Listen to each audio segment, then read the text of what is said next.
Hi, we are here today with Marlene, and she is going to share her life's journey from when she was a child all the way to us sitting in her beautiful living room in Livingston Manor.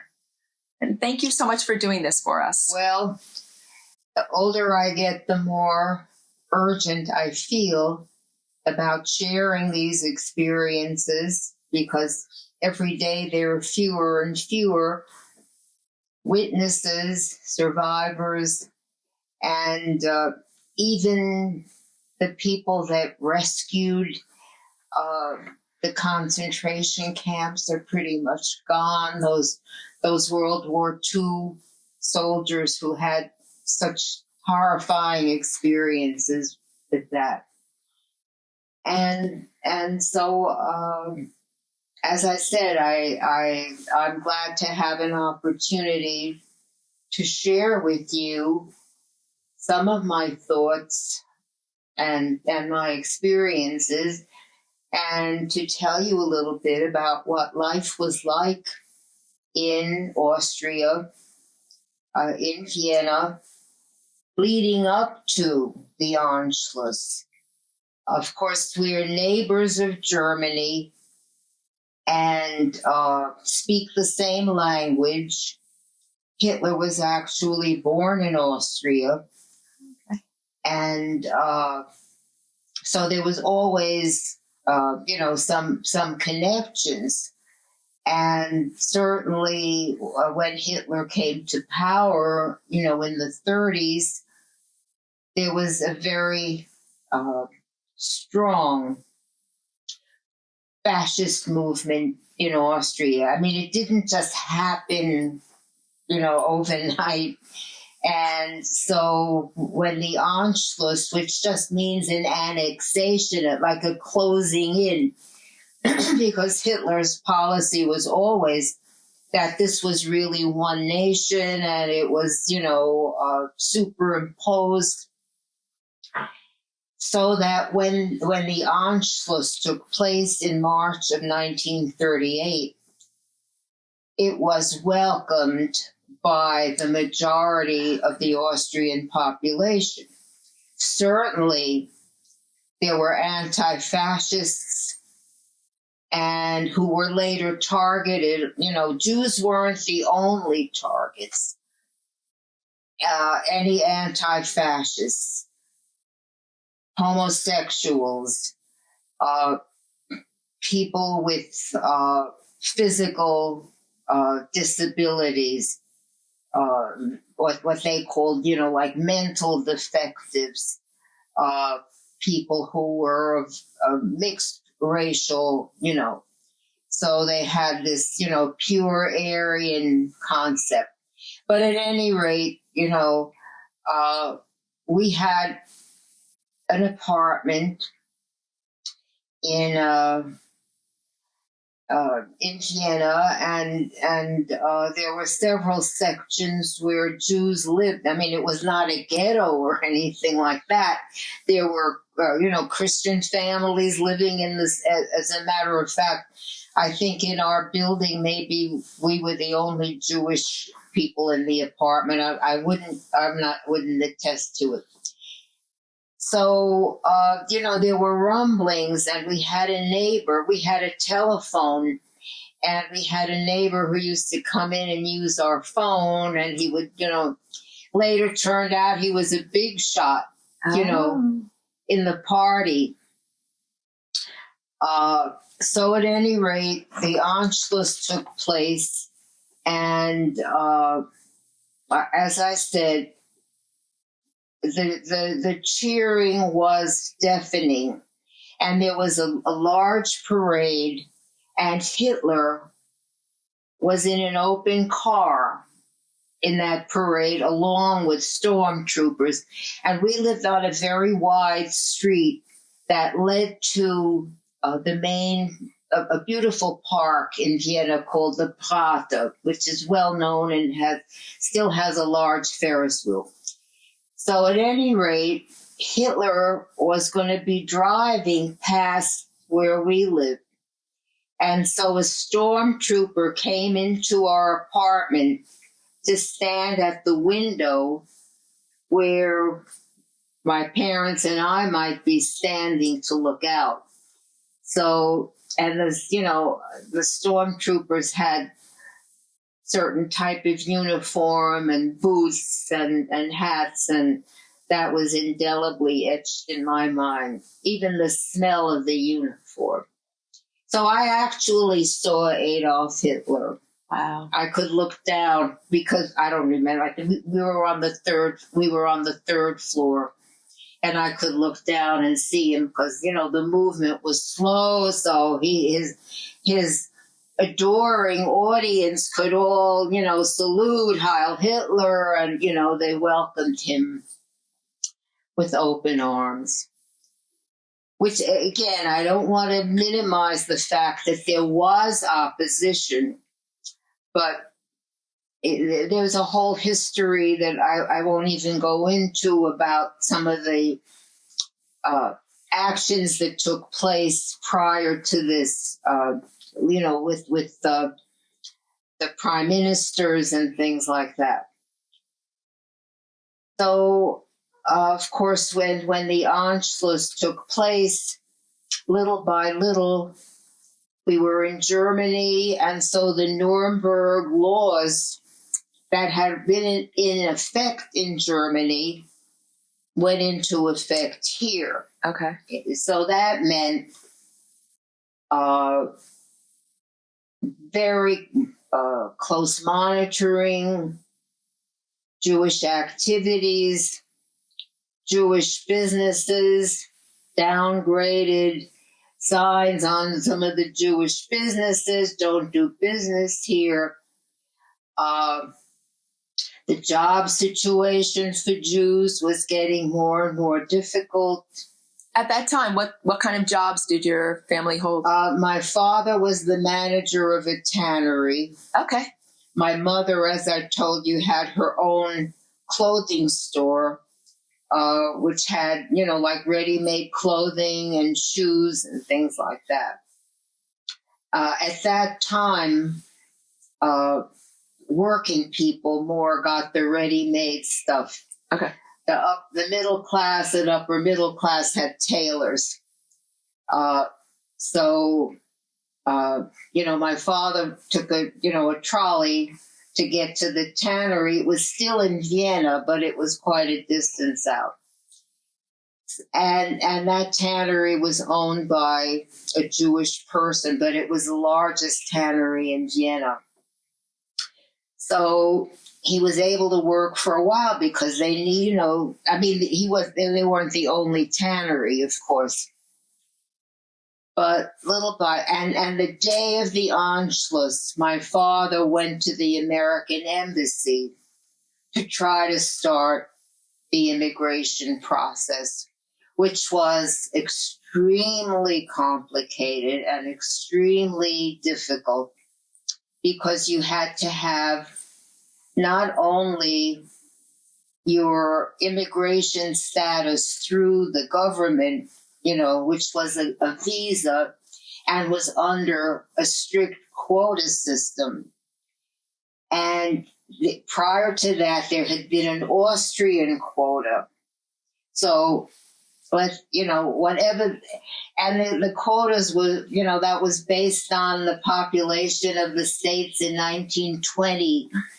How many came from Sweden, how many from Norway, how many from Poland, Italy, because prior to that it was open immigration and, the people were welcome. And so we were under the German quota now. So you had to have the visa, but in addition, you had to have what they called an affidavit of support. So that someone in the States, not just a kind person who wanted to save someone's life, but someone that had the financial wherewithal to do this. And they both had to be valid at the same time. So with some people, maybe their visa was okay, but their affidavit hadn't come in or had come in and lapsed. And so this whole process was excruciating. But so that was all started, and my father had relatives here. My father's mother was the oldest of 6 siblings, and she was the oldest daughter, and Uncle Willie was the oldest son. So they stayed in Vienna with their parents, but one by one, their other siblings came to the States, and they were always in touch with each other. Oh, so beautiful. And fortunately, one of my father's aunts was married to Uncle Aderman, a pharmacist. So they had their own business. So they were in a position to sponsor, my mother and me, and later on my father. So that was how we were able to come. It was just pure chance, that we had someone here. And, some other relatives were certainly not in that position. But if we, this is an interesting story. My aunt was engaged to a young man. He was Jewish, but they were completely assimilated. His father had a large textile mill. They were very well to do. His father had died, but he continued in that mill for a while. And then they gave up the business, and he took some other business. They had absolutely no relatives anywhere. And so he went to the American Embassy and got the phone books for Chicago, Philadelphia, New York, and San Francisco, and wrote, I don't know how many letters to people with his last name. Wow. That's determination. And one reply, he got other replies saying, good luck or whatever. But one man in Philadelphia agreed to sponsor him. And he wrote him, he said, look, don't really count on me, but I'll sponsor you. And so when Uncle Ernest, he wasn't even married to my aunt then. My aunt was in England. It's a whole. But I just point that out as what people did, and certainly, like there were Americans that came and saw what the situation was. There were some groups, that really tried to rescue children, and certainly, like in England, there was the organization called it was loose, called the Kinder Transport. Yes. And they were able to save children, but there were some American Quakers that came, and like they would. Small groups, like maybe 200 children. But there were, people that realized that, the severity of the situation, that it wasn't going to get better. Even before concentration camps, there was certainly labor camps where people were sent, and, the Germans were good about keeping records, so they did tell you where your family or friends might be. But anyway, to get back to what Vienna was like, certainly everything was extremely arduous. Day-to-day life was very challenging. There could be a roundup of certain types of professions or workers. If the government decided, there were too many former lawyers, making trouble, or a medical group. One of my aunts, had been married, and her brother-in-law was married to a Christian woman, and Mary's mother heard something. The Christian woman heard something about a possible roundup, and so my father and two of my uncles and my grandfather went. I think her name was Clara, to her house. And I went along, my mother was there, and they didn't really want to look out the window to see if there was anyone patrolling. They put the men, like in a dining room to the back.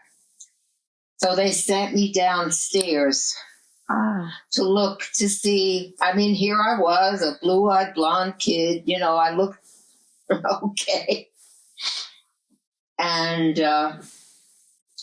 so I didn't see anybody, but meantime, quaking. But that was just the serious things, after Kristallnacht, things got more and more challenging, difficult. And but even before Kristallnacht was when Jewish assets were just being taken, and there was a whole forum that had to do with assets of Jews, and this is dated April 27th, 1938. So this is very soon after the Anschluss that this movement, to capture the assets started, and they wanted documentation on all of it, and even at that time. So things were in motion to eventually take over. Do you remember that they come to your house to physically take anything? Yes, some of the Nazis, some of the stormtroopers came, and I remember they were sitting around the dining room table with my parents, and one of these sheets has just numbers of bank accounts or insurance or the value of my mother's business, her inventory, things like that. Yeah. So they did, they made this sham of but yes, they were in the house several times. And so Kristallnacht, I talked about it at the Daffodil Project. Last year, yes. But I was in a kindergarten with my cousin, who was 3 years younger than me. It wasn't a school. We didn't have kindergartens in school. It was a private kindergarten. And I think probably the main teacher, we called Tante, Aunt Pia. So the word was out about Kristall, that the Nazis were attacking Jewish stores. And my uncle, my cousin's father, came to pick us up. I mean, nobody had cars or anything then, you walked or you took a trolley or something. And he picked us up from the kindergarten, and he had Eric on one hand and me on the other. And he said in German, of course, schau nicht links, schau nicht rechts. Don't look to the right. Don't look to the left. We're going to just walk straight, and we're going to go to my grandmother's apartment, which was the one that was closest to where the kindergarten was. And as we're walking, I can hear shots. I knew what pistols and rifles sounded like by then, because we had heard it on the streets. Oh, and such a young age to know that.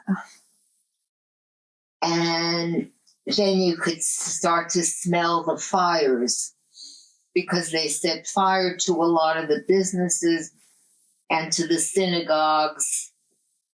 And I could smell the smoke and hear the shots and almost smell that. And it's amazing how your memory of smell is extremely strong. It's one of the strongest memories that we have.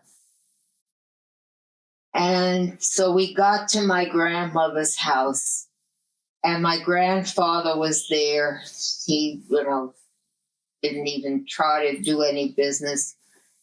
And we looked out the window, and there was a synagogue about a block and a half from where they lived, and we could see it in flames. And that's what they wanted. They didn't want, you couldn't call the fire department because that's exactly what they wanted. And so life became even more difficult after Kristallnacht, which was a retaliation for Jewish partisans that attacked an SS office. So that was the justification for Kristallnacht. Some of their higher ups were killed and things like that. So, people have the idea that everybody just rolled over and so there was protest. But it was extremely, when you live under a fascist state, your neighbors are watching you. They had the Hitler Youth so trained that they would tell things about their parents that maybe weren't significant at all, but they were just conditioned to that. So, it's a very hard life. We did have, some Christian friends, but they did what they could, and some of them helped us. And our neighbor, who turned out to be a big shot, when we finally left months later, he said, "Frau Seemann, Mrs. Seaman, don't stay in England long," because we were going to England, because the Fuhrer says England will be destroyed. But at any rate, as I said, my father applied, and we were, waiting for our paperwork before we could actually leave. At that point, they still, want, if people could leave, they were still accepting that. This was before the war started. Because we came here in June of 1939, and the war started in September. But they were still letting people out, for a while. While at the same time, starting the ghettos, starting to transport people to labor camps. So, this was, as I said, a difficult time, and the laws were really being followed. And again, as I said, it didn't just apply to Jews, but the anti-fascists. So, there could be house to house. There was just a complete absence of anything that resembled civil liberties, civil rights. It was like... Did you feel like they were taking away you being a person? Well, I was 5 years old. Okay. I knew my life. I could see what friends of the family and the family, how the life changed completely, how people were struggling, and there were many places where you couldn't go. You could there were Jews that went to Shanghai. Mm-hmm. There was a refugee colony in Shanghai. Some of the South American countries allowed Jews to come in. Venezuela, we had relatives in Venezuela. We had dear friends in Shanghai, in Siam. Unlikely places. The Brits allowed people to come if they were like in transit. That's a whole other story too. But at any rate, so here we were. We finally, my mother got the passport, and again, it's Deutsches. It's a German passport, but the cover, the first page where it shows the name, has this big J, just in case there's any doubt. And of course, Jewish people wound up having to wear a Star of David. And as I said, this taking over the finances and making every Jewish woman add Sarah to her name, and every Jewish man Israel, and they could be taken to a labor camp. They didn't need a reason. They didn't need a reason to arrest anyone.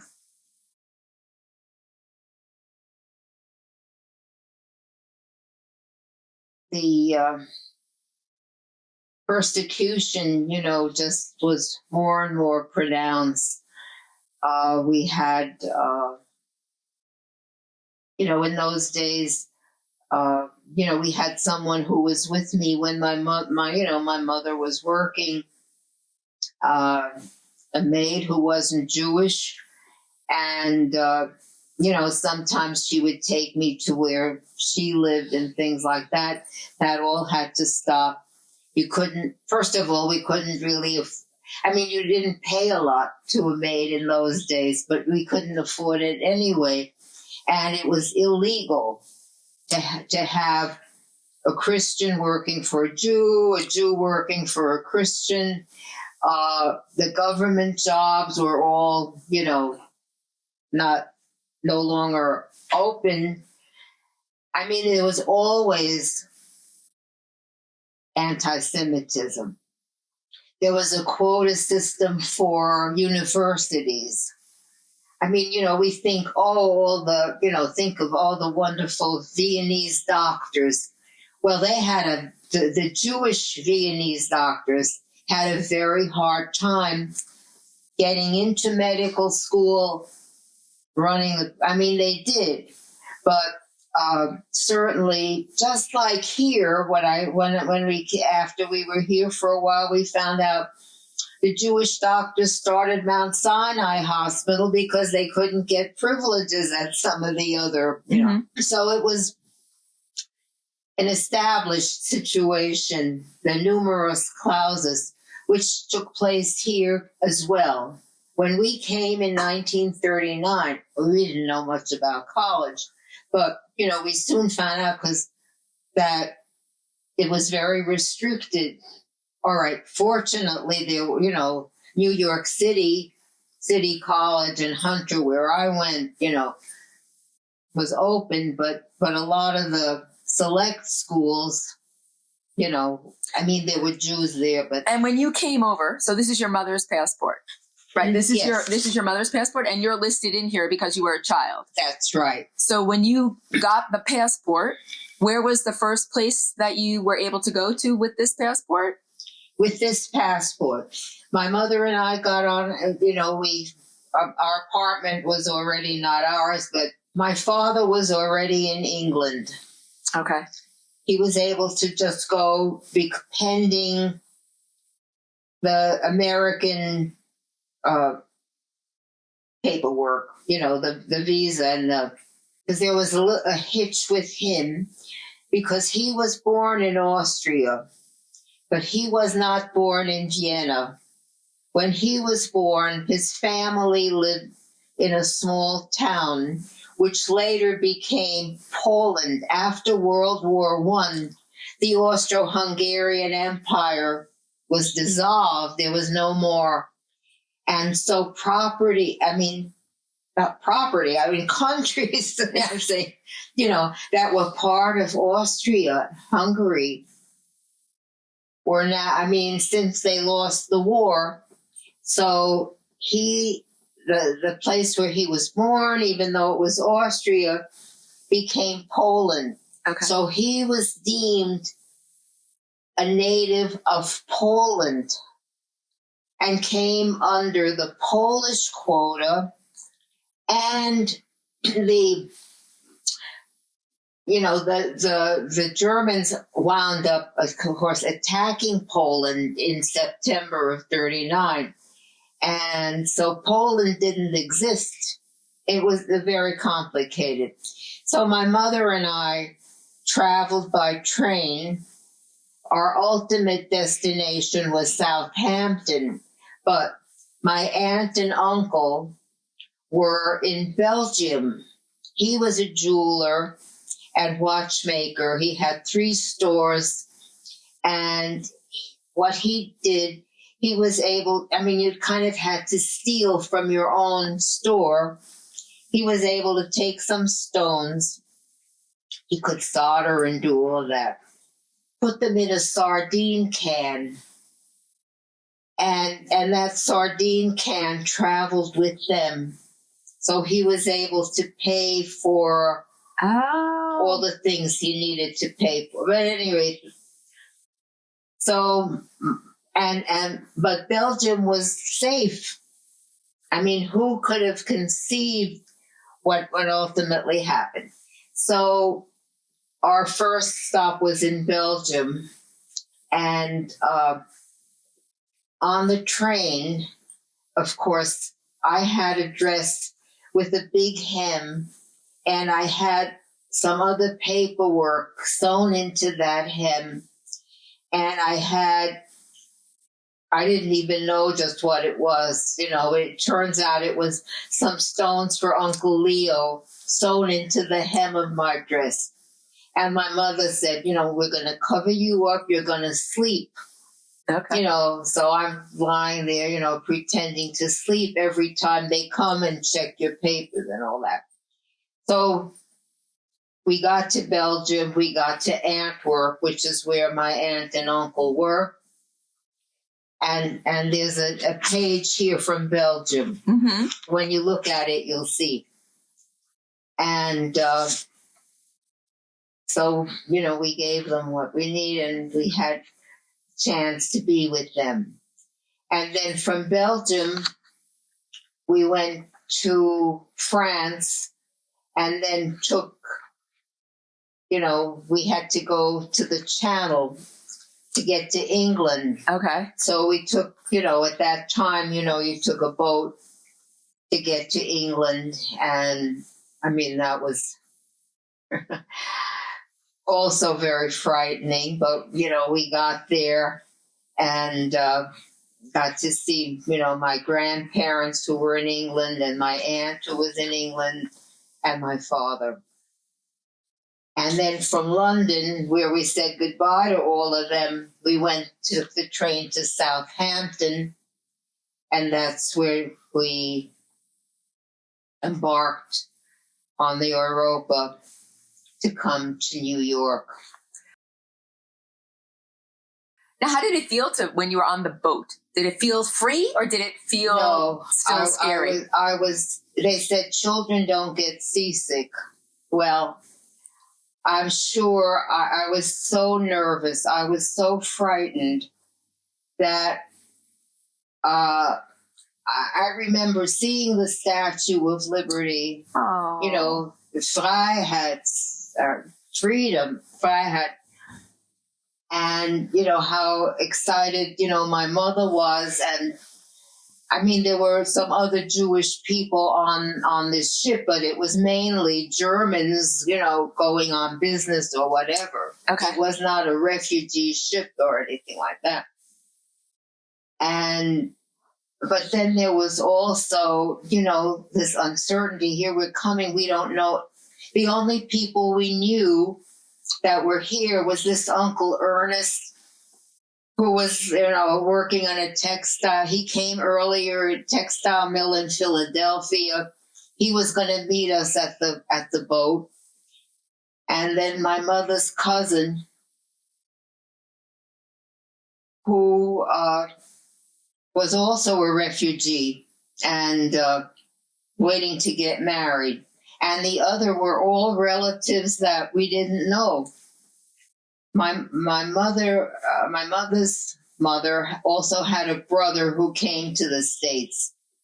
They were wonderful people, but they were not in a position to sponsor anybody. So they couldn't help my aunts or, you know. So here are all these, you know, people that we don't know. So it was a very strange feeling to know that here we were, and one of the, you know, someone who picked us up took us. He was a taxi driver, and he took us by taxi to my. I mean, he didn't charge us, you know, to my aunt, who at that time was living in East New York in Brooklyn, and that's where we stayed when we first came. And I'm looking, and I remember the car ride after getting off the boat and seeing Uncle Ernest and seeing Gustav. And I said to my mother, look at all, I mean, we must have gone through a park or something, because the ships, you know, were like the lower end of Manhattan, probably. I don't know. Maybe we went through Central, I don't know. And I said, look at all this space. There's so much room here. Oh. Why isn't there room? You know, why can't more people come? Oh. You know. You have but you were a child. It was such a kind heart, such a kind thing for you to think of other people too. Exactly. But it was so difficult, you know, to get to the States and to have it all, that it just seemed to me all the space and why can't more people come? So, you know, we did come, and we stayed with our sponsors in Brooklyn for a few months, and then realized that, you know, they really didn't have the space. One of the, you know, her son was giving up his room, whatever. He was an adult and working. So we went to Washington Heights in Manhattan, where my mother's uncle lived in a very large apartment, and they made room for my mother and me in this apartment in Washington Heights. So that's where I started school here in the States, in Washington Heights, where there were German refugees and Austrian refugees and Hungarian refugees. And my first day in school, I was they called it a refugee class. It was like a one-room schoolhouse of maybe 40 or 45 kids crammed into a room. And here's this teacher trying to help, you know, and she didn't even speak German, I guess, you know. But so as soon as she thought you could communicate at all, and, you know, we did have, before we left, you know, we had tried to learn some English. So, you know, my parents had books, and we had an English, you know, a Jewish guy who was, you know, teaching English. And this is another thing I want to add, that the Jewish kids could not go to public school after Kristallnacht. So a lot of the Jewish families organized, would hire, try to get like a homeschool teacher.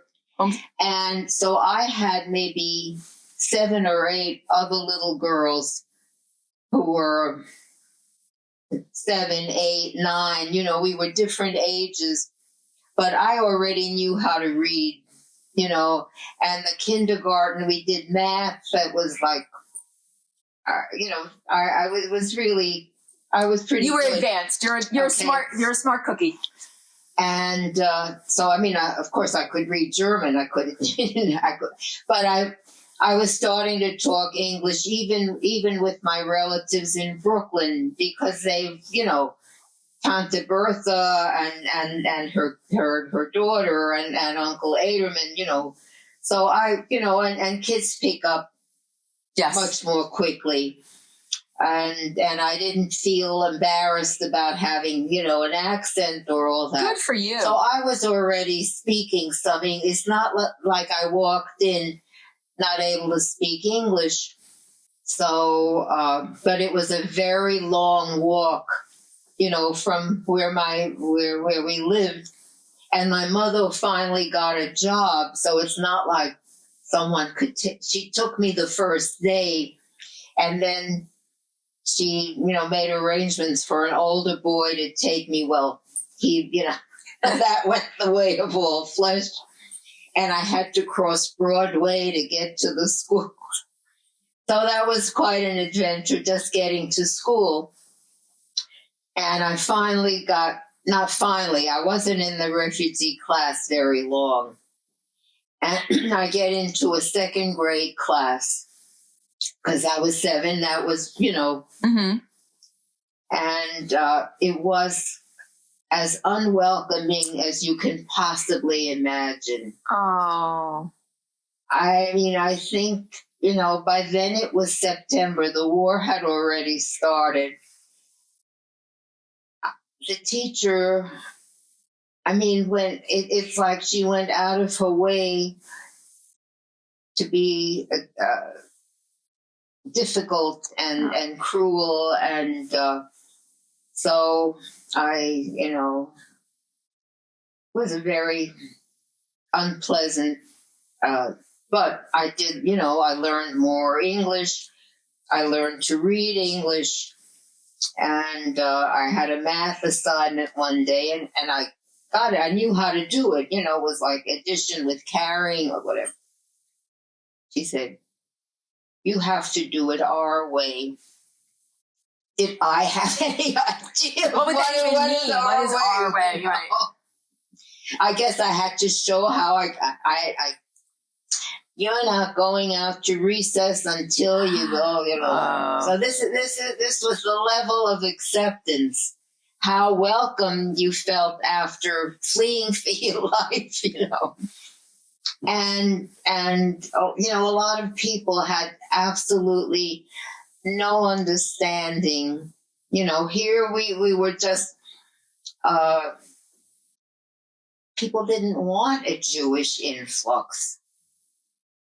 When you boils right down to it. And, the Hayas tried to help as much as possible. There were several organizations to help. But by and large, most of the people they were on their own, whatever,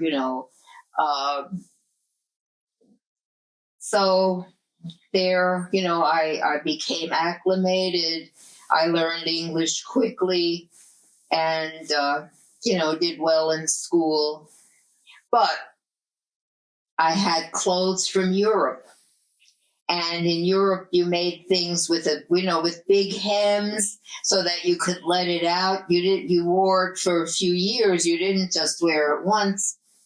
So I was still wearing European coats, and, we had high shoes and things. So I got, teased for that as well. But that, you managed. And you look beautiful today, so I applaud you. Well. any rate, so of course, it gives you a completely different level of understanding of what it's like to step into. And so later on in my life, I decided that, I would try to teach. I was debating several careers, but at any rate. So I went to school, in New York, and, we were able to change from the school where I started to a school. It wasn't much closer, but at least I didn't have to cross Broadway to get there to Fort Washington Avenue. Oh. I don't know if you know what I know where Fort Heights Washington. Yeah, I know a little bit about it, but and it was a great neighborhood to grow up. You could walk to the cloisters. You could walk across the bridge. I mean, it was a little dangerous because the bridge was a bombing target during the war. And my fond memory of the George Washington Bridge is the Little Red Lighthouse.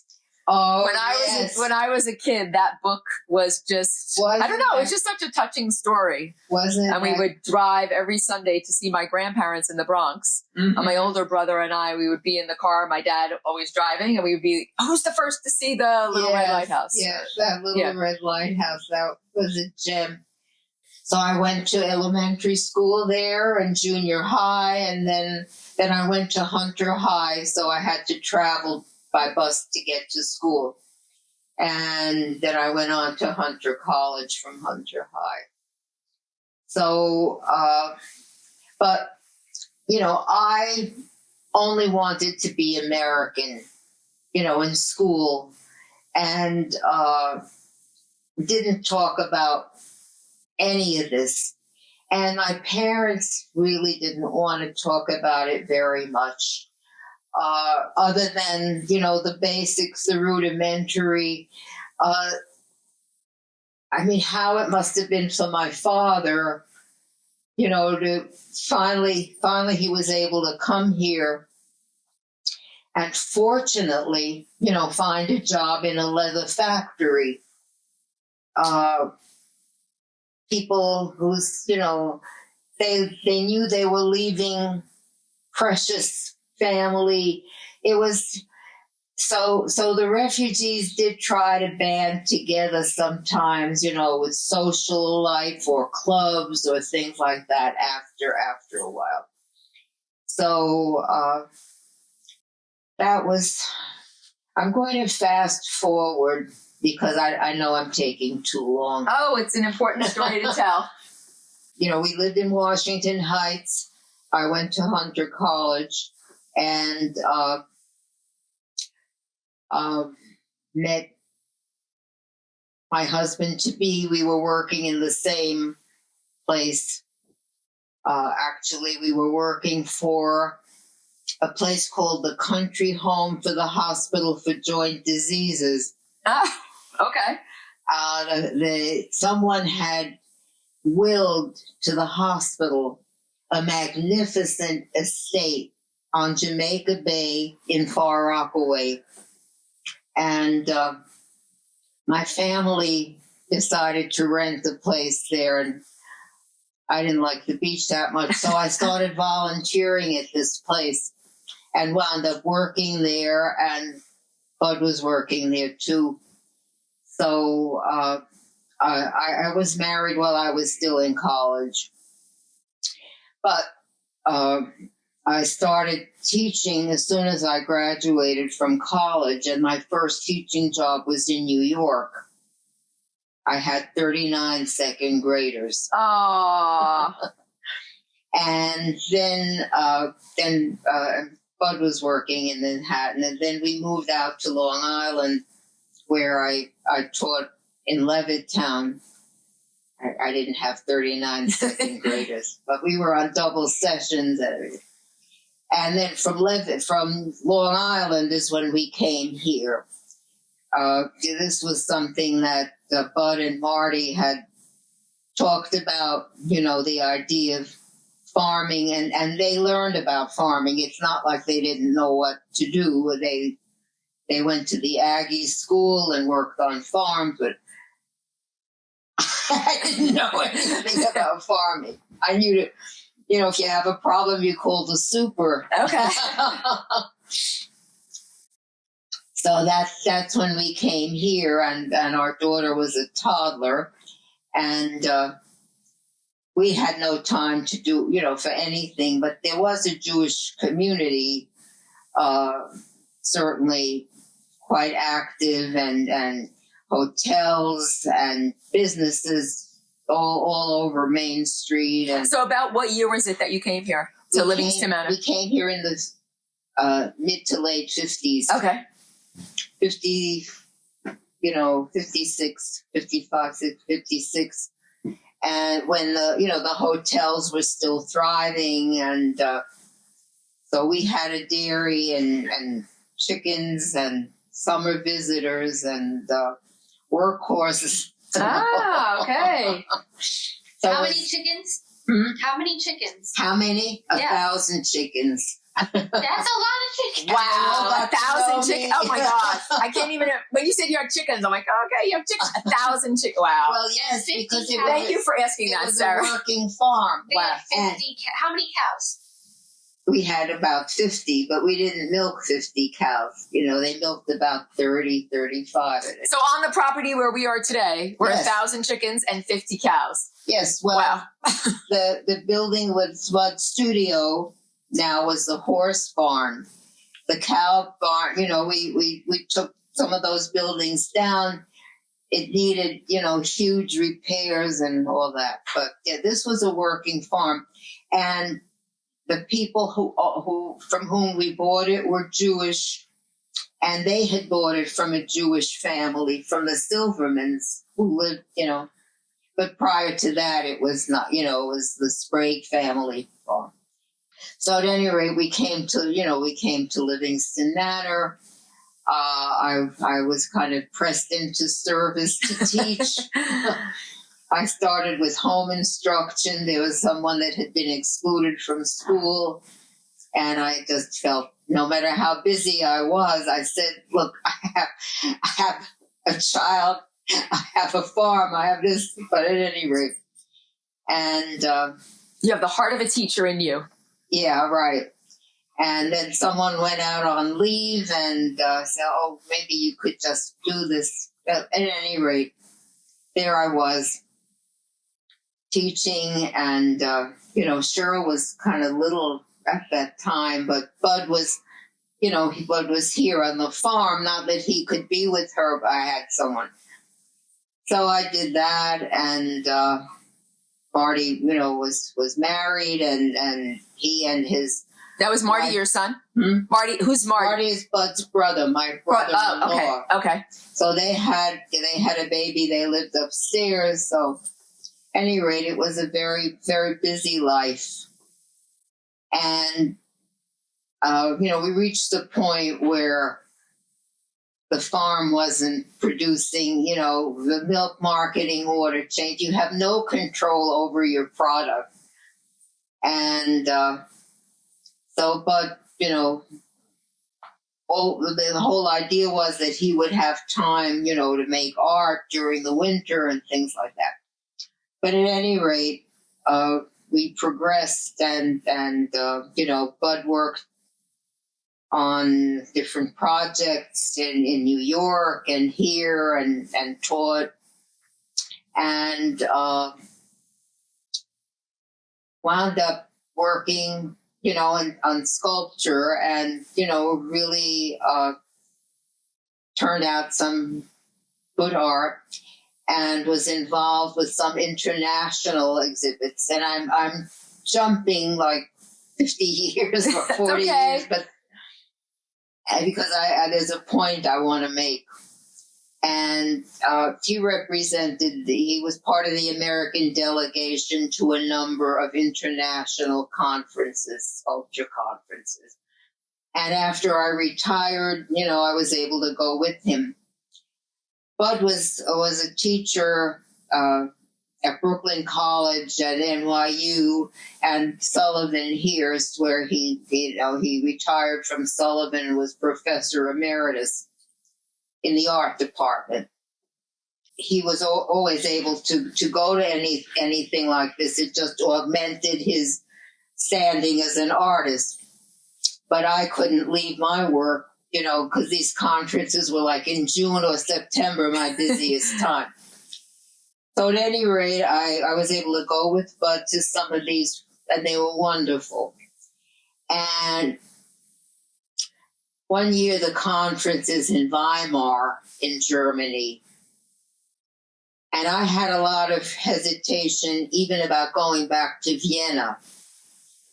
But in 1988, my father, who was 80 at the time, my mother had already died. Oh. And I'm sorry. No, please. Only share what you are comfortable with. And so Dad said, if you and Bud want to go to Vienna, everyone else in the family had gone, my aunts, my uncles. And when Dad said he would, he wanted to go with us, I said, I'm going to put on my big girl panties and do this. So we went to Vienna at that time and spent like 10 days. And it was the 50th anniversary of the Anschluss by chance. Oh. So all over Vienna, there were posters saying, these are the people that we're missing. Why are we missing them? We're missing, different composers, the different artists, the different musicians, the physicians, the scientists. At any rate, so that was my first trip back to Vienna, and we went to the apartment building where we lived. And I said, it's exactly the way you described it. Oh. But at any rate, so that was my first trip back. So, I was leery about going to Vienna. But I went a second time. There was a conference in Budapest. And our daughter came with us, and she wanted to go with us to Vienna. So we took a hard, we planned all this ahead.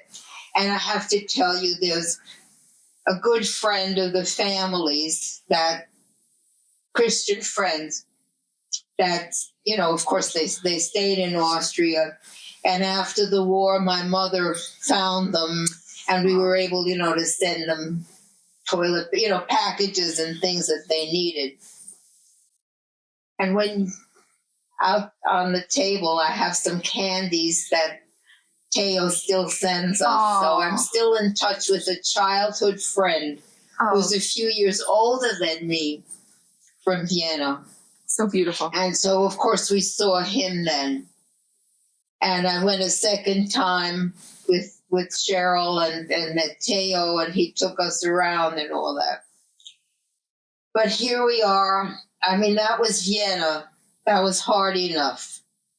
Going to Germany, we did go through Germany after we left Vienna with my father. He was going to Italy, to a section of Italy that used to be Austria, where they still have street signs in German. So we traveled through it, but, we didn't stay. So I'm very conflicted, but I decided, yes, I would go because I wanted to be in the, I'm not a participant, but I went to some of the sessions and the exhibits, and they always... And of course, Weimar, the seat of culture. Goethe, the Bauhaus. Early on and then later on, all the wonderful things that happened, the Weimar Republic. And so, we went, and of course, there were all, a lot of other artists there, sculptors, museum people, curators, historians, and all that. And here we are in Weimar. And Buchenwald, the concentration camp, where I had relatives, is like 15 miles away. And I know I'm never going to be in Germany again. I know I'm never going to be here again. And we talked about it, and, it's strictly up to me. And so not only did I go, but the hotel gave us a jitney, a little van. And several of the other sculptors came. And so I just want to mention this because I think it's very important to let people know about the concentration camps. My relatives started in Dachau, which was closer, and then they were transferred. They survived. These two people survived. Other relatives didn't. Then they were transferred to Buchenwald. And so I had more, of a reason than just, but even without any extra reason, it was important for me to go. And these other people, were just supporting me. But, when we got there, big sign over the gate, Arbeit macht frei. Labor, work makes you free. And I wanted to go to the archives, to see what I could. And, our friends, continued on. The camp director's wife was notorious. Her name was Ilse Koch, Koch, and she had a penchant for lampshades. What were the lampshades made of? Human skin. Oh.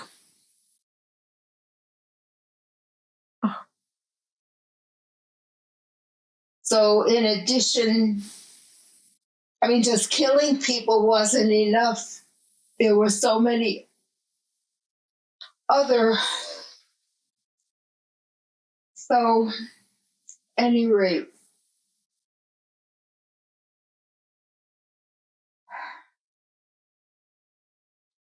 by then, Germany was no longer divided because early on, it was very hard to get any material in the Russian zone. For whatever reason, I won't even go into that. But as I said, by then, the historical records with which the Germans were very good at were available. And so we went there, and of course, they were very kind and understanding, and I gave them the names, of my relatives. One was my mother's first cousin, who was like a brother to her.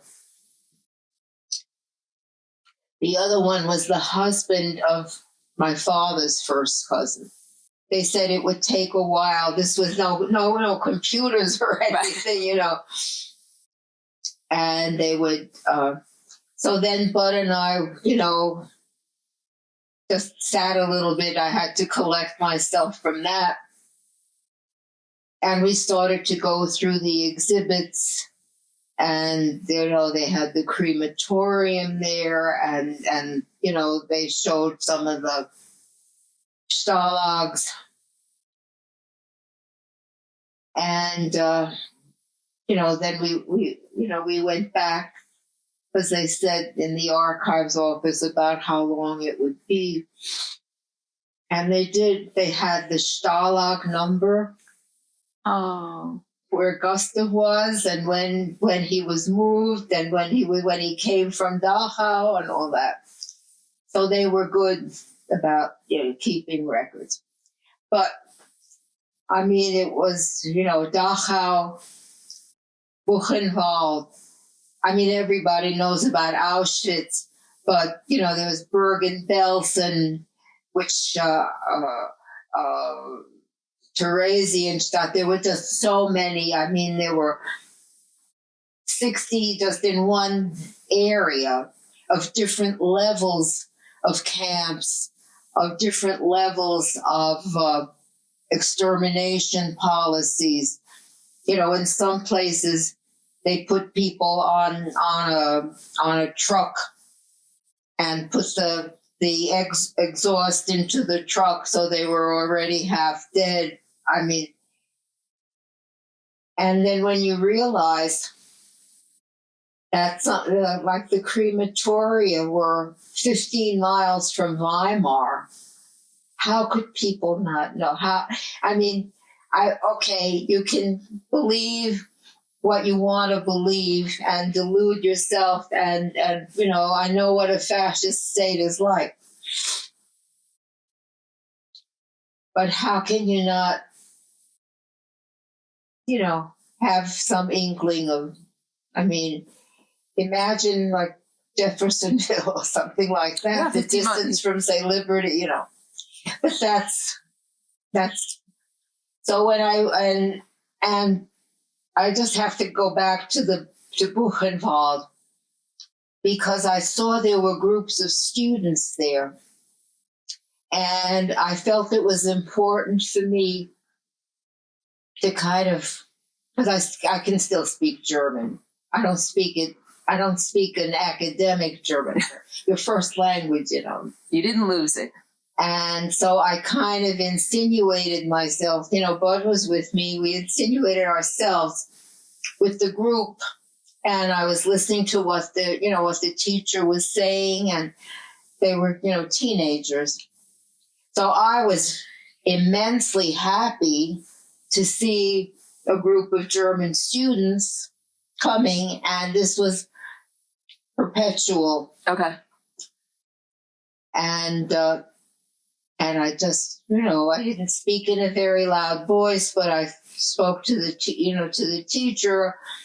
I kind of said, I had relatives here, and it was important for me to come, and it's important for me to see you. So she wanted me to talk to the class. I mean, it was just like 5 minutes, not even 5 minutes, because they had their itinerary and all that.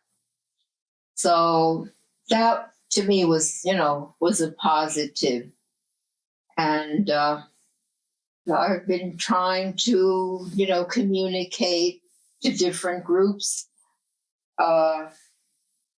Sometimes, you're talking to groups that already understand, but maybe you're enhancing their experience with, personal stories and personal.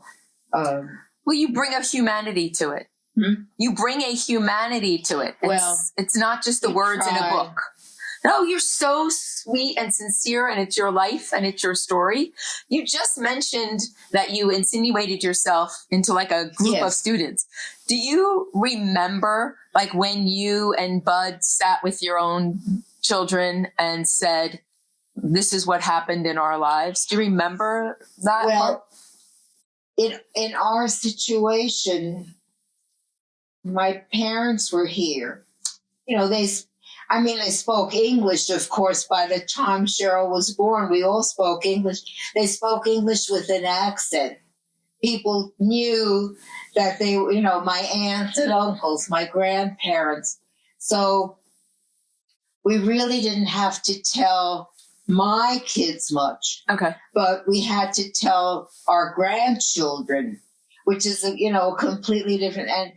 And my feeling was always that I didn't want to dwell on it. I didn't want my kids to grow up feeling that they might be threatened, feelings anti-German, and but there was this very strong, always, that people, you have to fight for people's rights and positions. And, certainly my kids didn't live through it, but we lived through the McCarthy era, which was unbelievably frightening to me personally, because I just couldn't. I was already a college student. I wasn't a baby, but to see something like this happening here in this wonderful, beautiful beacon, of liberty and freedom was pretty shocking. But at any rate, so for my grandchildren, it was a different level. My grandkids knew my father was still alive. Oh. And my kids knew my grandmother very well. She was here every summer. So they had a chance to talk to her. She wasn't always open to talking a lot about her past life, but she lived through World War I. My grandfather in Vienna was a soldier for the Austrian army in World War I. So he couldn't conceive of the fact, here I fought for my country, and now we're being treated this way. So, but they got to know me, and she, of course, cooked, Viennese things, and also spoke English, but we spoke German more easily. And when my grandson was little, my father and I were talking German. I don't know how old Ethan was then. And he said, I had the kids call me Oma, which is the German for grandma, a fond name for grandma. He said, Oma, are you talking Spanish? And at that, in a very simple way, I said, no, we're talking German. He said, oh, how come?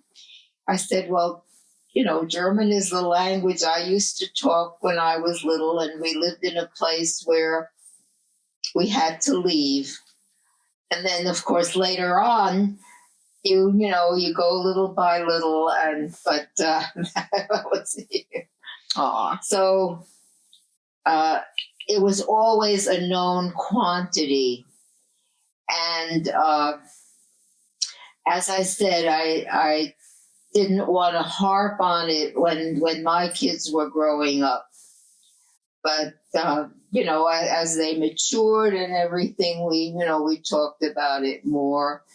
And so it just became understood at whatever level they understood it at different times. Thank you so much for sharing so much with us.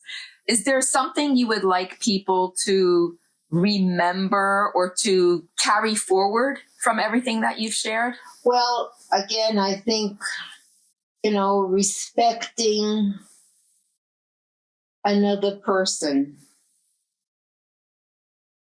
I'm not saying you have to love everybody, but, to respect human beings and to be a human being, and to, I have to try to be an optimist as much as I can be, given the current state of the world, which is quite frightening, but, try not to dwell on it. And so I think this is, just to try to treat people with kindness and respect and expect the best of others and hope for it.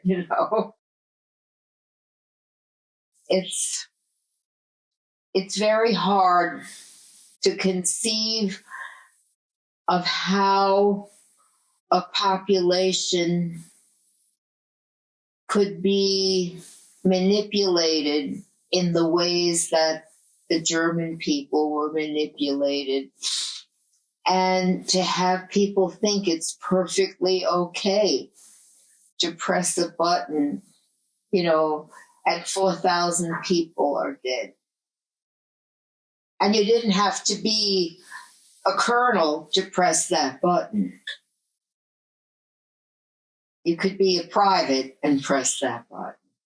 So these are the things that we have to try to be careful about as much as we can, as much as any individual can play a role. But you hope, for a ripple effect in maybe different organizations that you're in, different groups that I've tried to work with over the years. So I think to try to maintain that communication and respect. I bet your students were very fortunate to have you as a teacher. Well, it was something that always meant a lot to me, and a profession that I enjoyed at many different levels, and the different kinds of exchanges and interchanges with parents and children and other staff people. So I feel fortunate that I could have done that, and even after retiring, I was involved with some special projects that were important to me, and hopefully to the organization that I was with. Yes. But, it was, and, my family is very supportive and very understanding. And my cousin with whom I walked from the kindergarten just had a birthday yesterday. So he's 89 now. Oh, yeah. And where does he live? He lives in South Carolina, okay, near Charleston now. He always lived in Connecticut or Ohio, or he was an engineer. So we used to see a lot of each other, but not so much now. But well, may you and your cousin and your family have many more happy birthdays to celebrate. We have another cousin, my mother's youngest sister, but she was born here. She's much younger than we are, so. But we were very fortunate in that most of my immediate family survived. My grandfather's entire family, except for one nephew, was totally wiped out.